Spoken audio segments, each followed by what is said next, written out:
Hello everyone. In our previous classes, we have covered the definition part of psychology, psychology as a discipline, as a natural science, and as a social science, relationship between mind and behavior, and popular notions about psychology.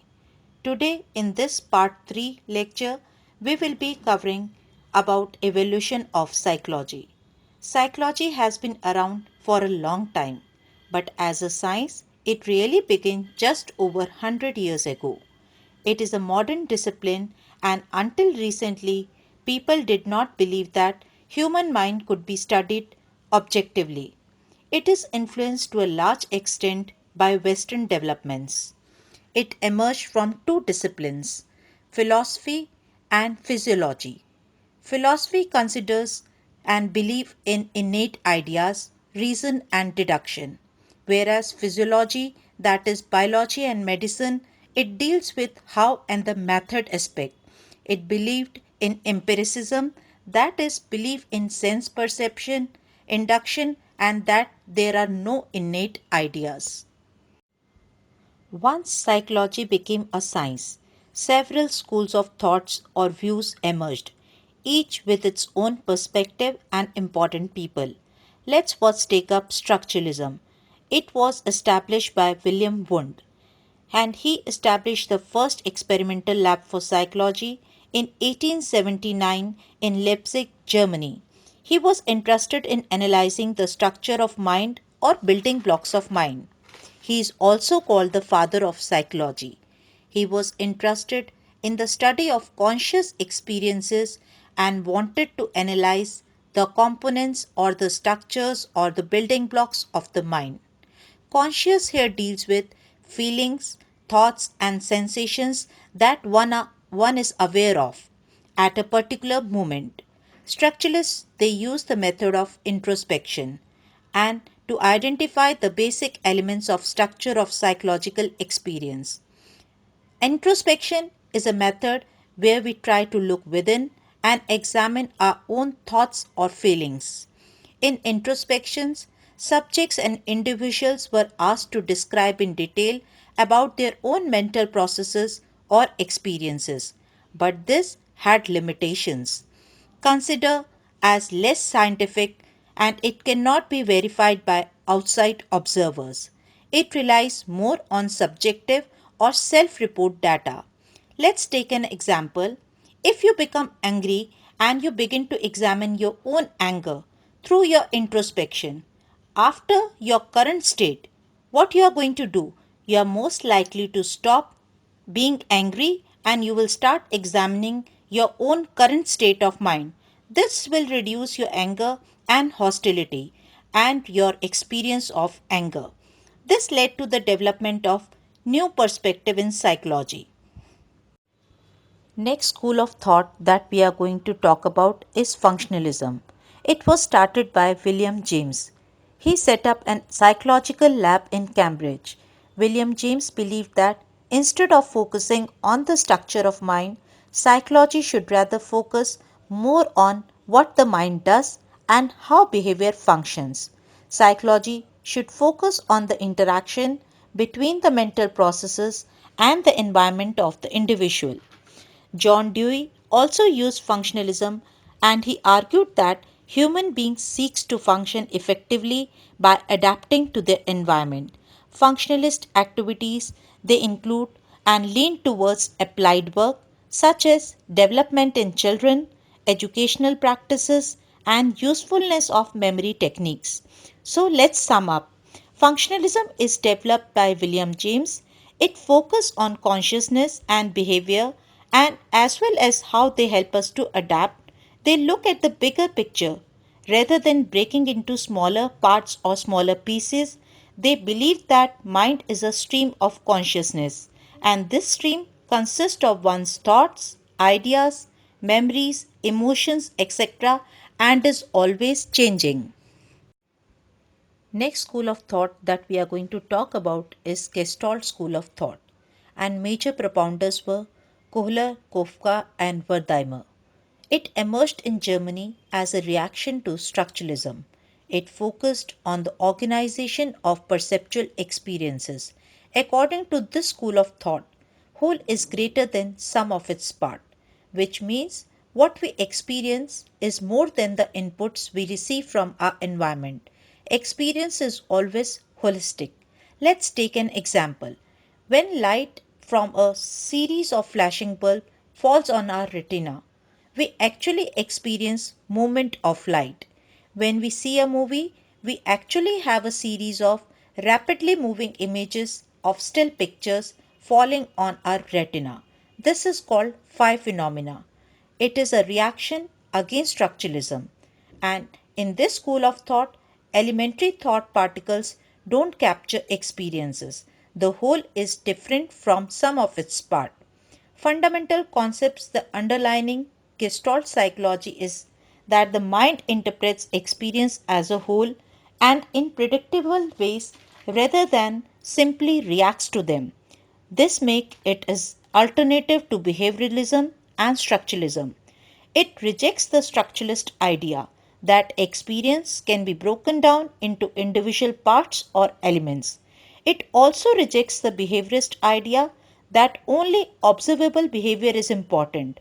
It focuses more on perception and problem solving. Let's take up one more example. If you look at flock of birds flying, you see the form and structure, the V shape. But if you look up at an individual bird, what you see? You do not see the V shape.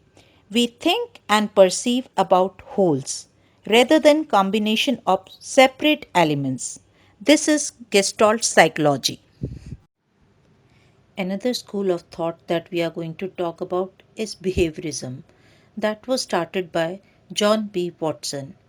John Watson was greatly influenced by the work of Ian Pavlov on classical conditioning.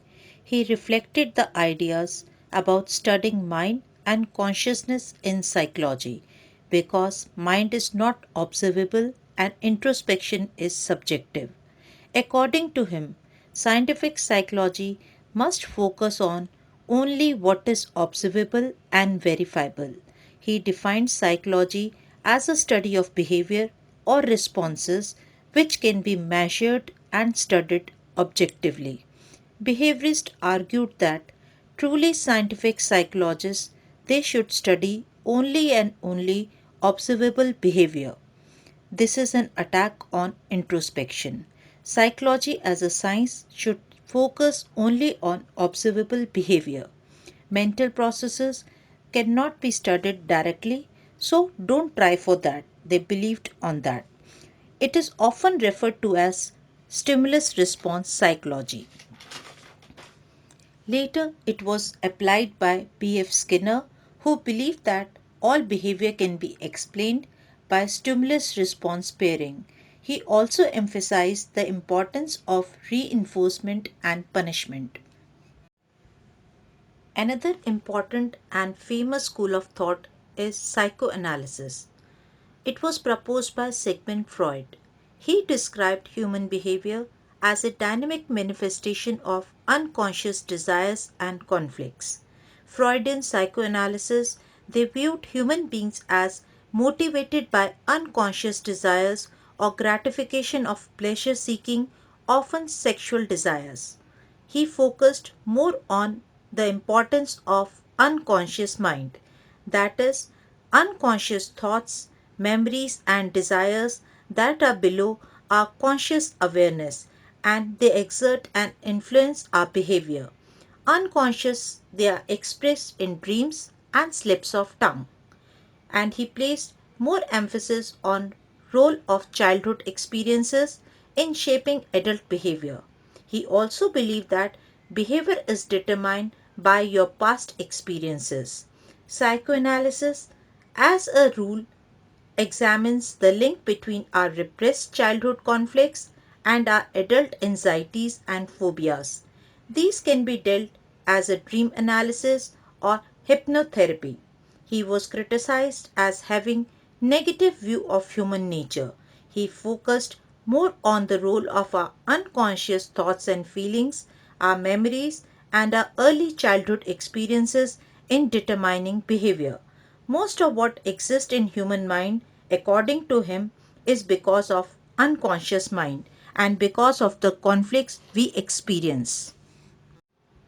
Let's talk about humanistic perspective of psychology. Major propounders were Carl Rogers and Abraham Maslow.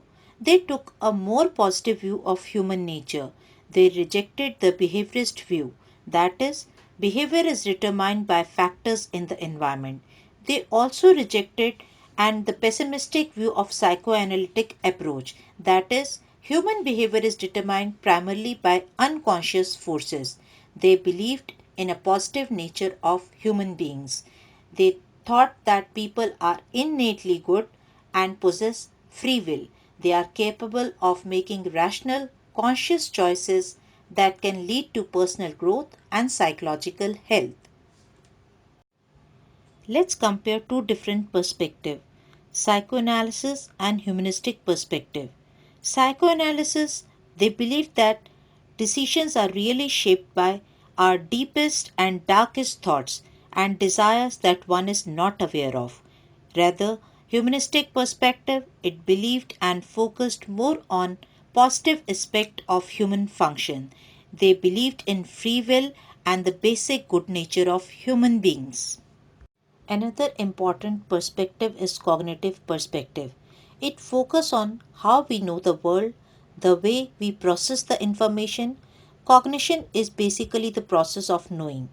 Aspects of Gestalt approach and structuralism were combined and it led to the development of cognitive perspective. Cognition involves thinking, understanding, perceiving, memorizing, problem solving, and host of other mental processes by which our knowledge of the world develops, making us able to deal with the environment in specific ways. Some cognitive psychologists they view the human mind as an information processing system like the computer.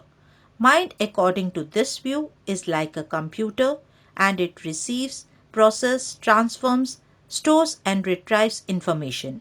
Modern cognitive psychology views human beings as actively constructing their mind through their exploration into the physical and the social world. This view is sometimes called constructivism. Piaget's view of child development it considers a constructivist theory of development of the mind. Vygotsky suggested that human mind develops through social and cultural processes in which the mind is viewed as culturally constructed through joint interaction between adults and children. So, in the past, psychologists they often identified themselves exclusively with one single school of thought. Today, most psychologists they have an eclectic outlook on psychology. They often draw ideas and theories from different schools of thought rather than holding to any singular perspective. While some schools of thoughts have faded, each had an influence on the course of psychology's development. Some more recent schools of thought, including behaviorism and cognitive psychology, they remain highly influential. I personally believe in positive view of human nature and free will of human beings and I believe that everyone has the capability to grow and unfold their inner potential. Today I want to end my class with a quote given by Abraham Maslow. A musician must make music, an artist must paint, a poet must write if he is to be ultimately at peace with himself. So, whatever you want to do, whatever you feel like doing, where you have your faith, you can choose and you can go for that. So, today in our class, we have covered different schools of thought. Keep learning and keep enjoying psychology. That's all for today.